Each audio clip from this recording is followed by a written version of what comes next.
Pet Life Radio. This is Pet Life Radio. Let's talk pets.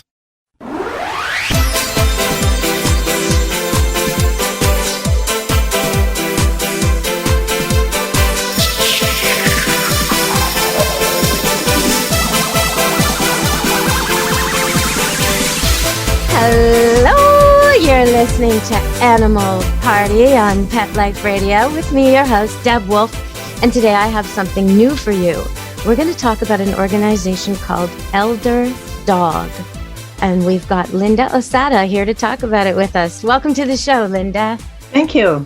Well, okay, so I heard about you and got a brochure and was just so excited about this because for years I've been talking on radio about how in England, the government actually pays for the expenses of pets owned by senior citizens because they figured out that a prescription dog, that's what they call it, is cheaper than the healthcare they would spend on that same person if they didn't have a pet. And so you come in this beautiful way, and I just want you to tell everybody what Elder Dog is all about. Wow, that's a wonderful program. I know, if only, right? Oh. But so here in North America, there's a gap. And so Elder Dog, what do you do to help those people, those seniors? Well, Elder Dog does help seniors, but it's certainly not government funded. It's donation based when we get that.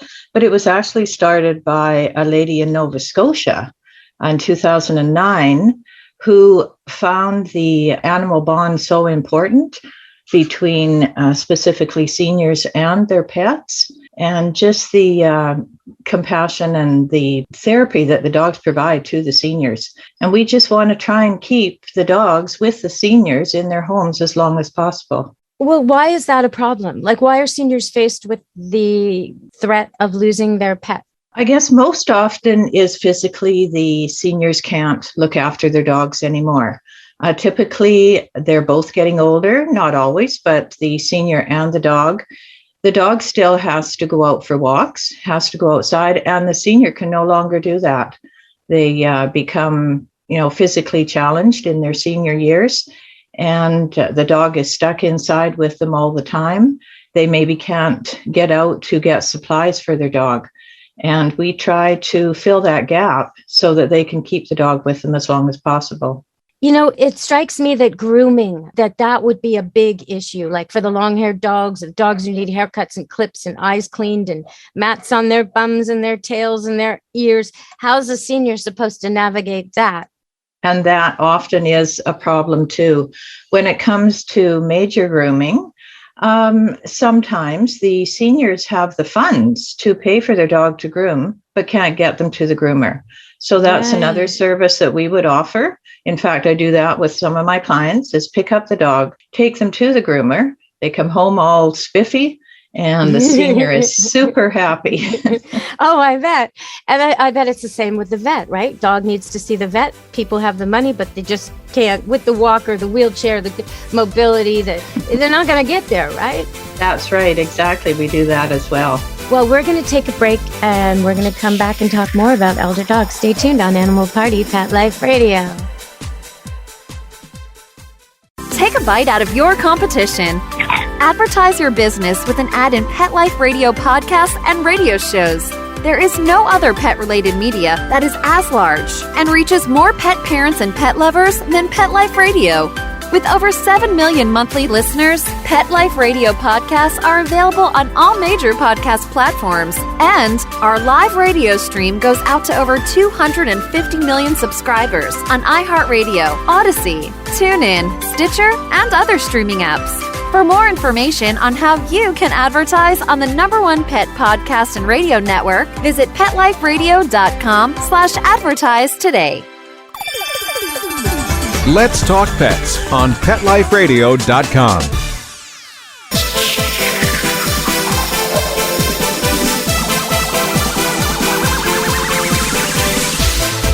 Hello, we're back on Animal Party Pet Life Radio.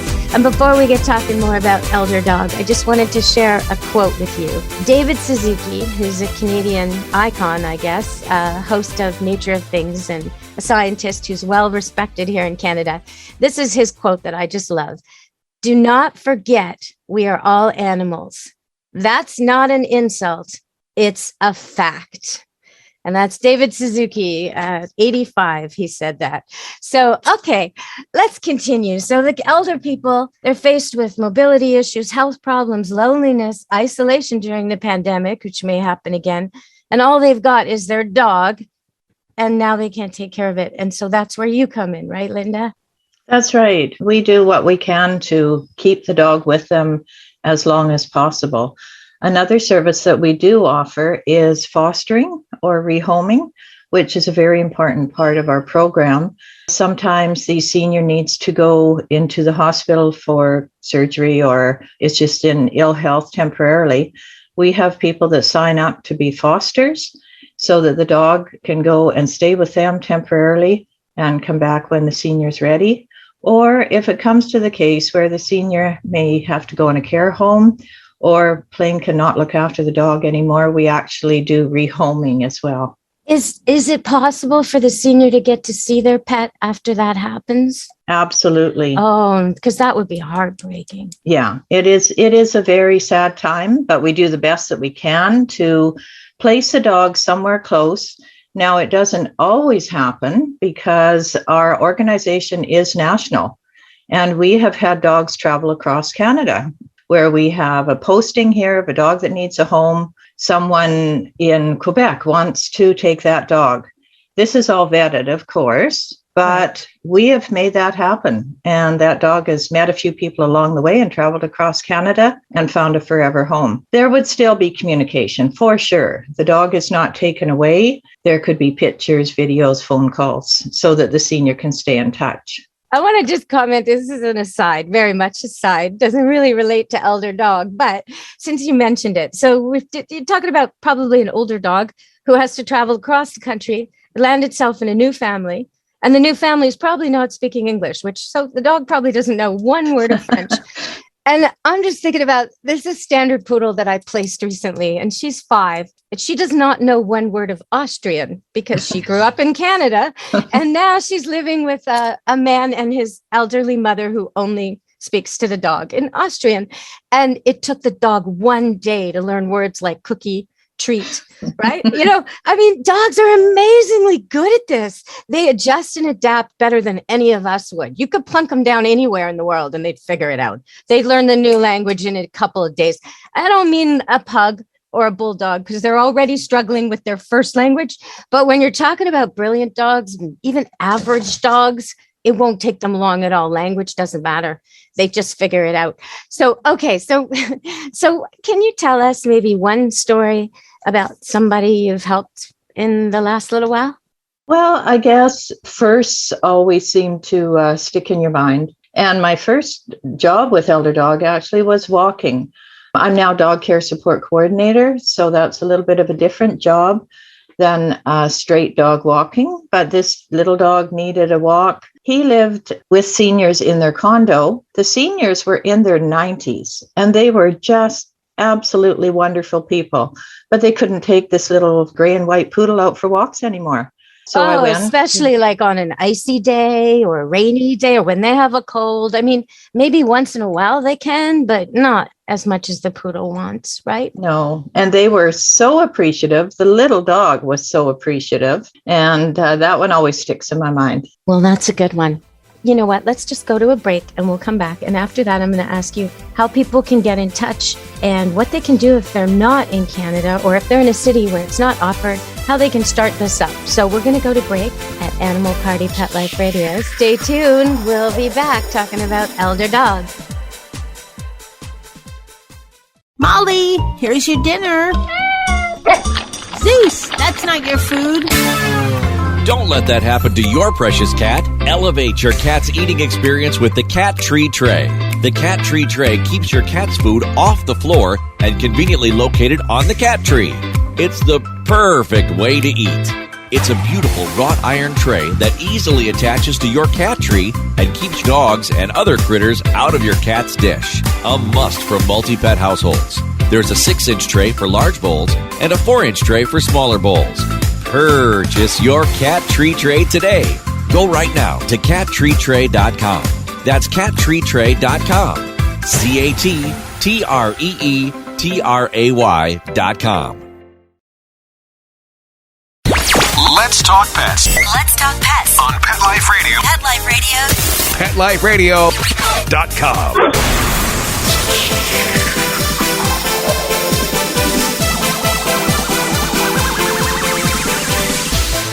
Hello! We're back on Animal Party, Pet Life Radio. There was something amusing. Okay, so in the news, they said that the top 50 places to go in the world, and they named them. And only one Canadian destination made the list, which, irritates me because our country is so amazing. But okay, they picked Tofino. Beautiful place. Gotta give them credit. Amazing storms, beautiful beaches, all great. But Tofino is in the news recently for something else, something animal related, which I just think is it's just so interesting. They have fish farms there. And they're very political. Some people think that there shouldn't be fish farms because they're salmon from another place, the Atlantic type, raised in these floating tanks that are in the ocean. And people are always worried about diseases and whether they'll spread to the natural population. So there's a lot of politics involved. But anyway, there's some big fish farms there, and they have these Atlantic salmon floating in their tanks. And I saw the best footage of sea lions. Because you know what? Those tanks aren't anything to deter a sea lion. That's like trying to keep a bear out of a plastic garbage can. It's ridiculous. Sea lions are in there having a ball eating that salmon. So that was an interesting thing about Tofino I just wanted to share with you. Sometimes our best efforts at thwarting animals just don't work. When you're in their element, those sea lions, they are masters of their domain, and they are not going to be kept away by some little string nets. Anyway, so that's a lesson to be learned for Tofino. But if you do go there, because it's a beautiful place, you have to drive a long way through forest to get there, and you get to this beautiful, beautiful ocean vista and lovely beaches and windswept. It's just gorgeous. There's a boat ride you can take to a place where you can hike for 2 kilometers on a very easy boardwalk and get to some natural hot springs. And I highly recommend that one. So if you're going to do it, do that. And you will probably see sea lions, and you will probably see amazing things on your way. All right, so let's get back to the show. We've got Linda, and we're talking about Elder Dog. And, you mentioned a few cities. So can you tell us where you are and maybe where you'd like to be, that people could possibly start something and connect with you? Well, Elder Dog, as I said before, is their home base is Nova Scotia, but I'm here in Maple Ridge. Which is in BC for everybody. So that's like saying the home base is Maine and we're over here in California. So clearly we can branch out, which is great. So where are you looking to start new chapters? We are forming chapters in the Lower Mainland here. What we call them is pawds, PAWD. Okay. So she's talking about Vancouver, British Columbia. That's where they're going to be forming new chapters. Okay. We have a large amount of dogs in the Vancouver, BC area, but we're dividing up that into separate areas, such as Maple Ridge, Langley, Surrey, and we need help in all those areas for our volunteers. That's where our focus is right now, is here in BC. We also have the island and in the interior as well. So what she's talking about there is Vancouver Island, Victoria, and also the interior of BC, so the Okanagan Valley and other places in our province. What if someone out there is listening and they're, I don't know, Winnipeg, Saskatchewan, something like that, or maybe they're even in Maine or California, and they think, you know what, we've got old people, we've got dogs who need care. How can we connect? Is there a way they can hook up with you? Well, we are Canada-based. Okay. But if they wanted information to start somewhere else, our main contact is our head office in Nova Scotia, and that is elderdog.ca. That's our simple website, elderdog.ca. There's a national phone number that anyone wanting to get more information, I can give you that if you like. Is it like a 1-800 kind of thing?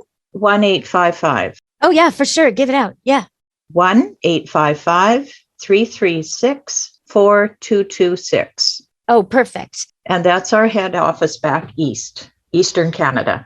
Okay. And if someone local is thinking, you know what, I live in Surrey, I love dogs, I want to help old people, what exactly, how would they hook up? And then what are you looking for? Are you looking for walkers? Are you looking for drivers? Both of those are very important.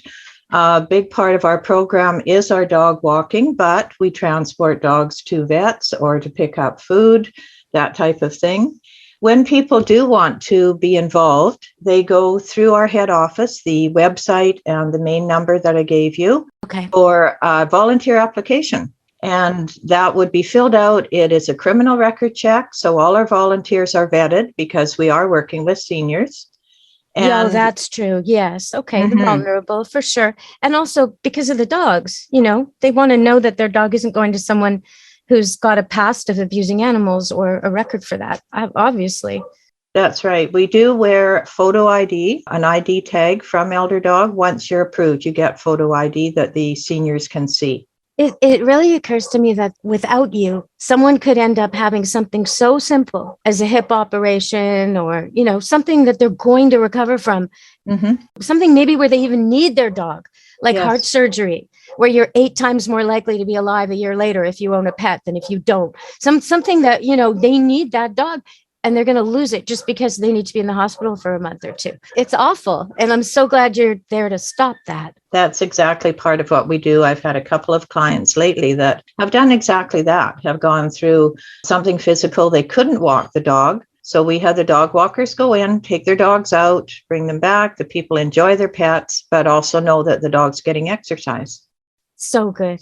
It's so good. Okay, well, let's give that number out one more time, that 1-8 number. 1-855-336-4226 or elderdog.ca. Thank you so much for joining us today, Linda. Is there anything else you'd like people to know that maybe I didn't get to?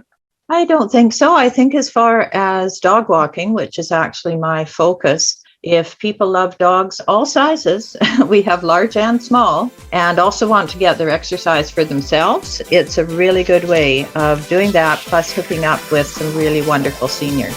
Oh, that's so nice. Thank you for joining me today, and thanks to everyone listening to Animal Party Pet Life Radio. From me and from Linda, be good to your animals. Let's Talk Pets, every week on demand, only on PetLifeRadio.com.